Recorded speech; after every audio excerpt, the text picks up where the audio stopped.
તો આવા દ્રશ્યો છે વાઘોડિયાની નર્મદાપુરા ગામની શાળાના, જ્યાં પાણીની સુવિધાઓનો અભાવ છે।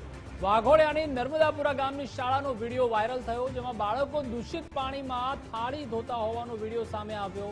મધ્યાહન ભોજન બાદ દૂષિત પાણીમાં થાળી ધોઈ રહ્યા છે।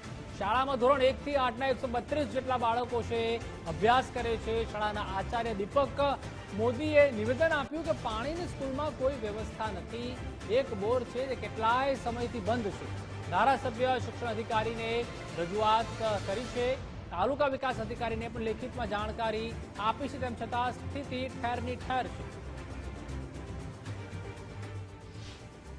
આમ તો બાળકો જતા નથી, પરંતુ કદાચ નાના બાળકો હોય પહેલા બીજાના અને કદાચ નજીકમાંથી છીછરું પાણી ચોખ્ખું પાણી જાય છે, એટલે કદાચ ડીશ ધોવા માટે ગયા હોય એવું બની શકે। સ્કૂલમાં કોઈ પાણીની અત્યાર સુધી મેં બધા બહુ પ્રયત્ન કર્યા। ટીડીઓ સાહેબને પણ લાસ્ટ યર મેં લખાણ આપ્યું હતું, પરંતુ બોર કે એવું કંઈ છે નહીં મારે, અને જે બોર છે એ પણ વર્ક કરતો નથી।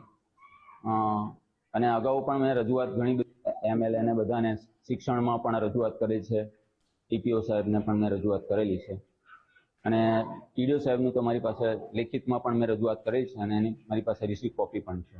એ નર્મદા કેનાલનું જે પાણી છે ચોખ્ખું જઈ રહ્યું છે, અને એવું કોઈ પ્રોબ્લેમ નથી। અને એ લોકો ખાધા પછી કદાચ નાના બાળકો હોવાને કારણે એ લોકો રમતિયાળ પ્રવૃત્તિના હોય, કદાચ જોવા માટે જતા હોય એવું બની શકે।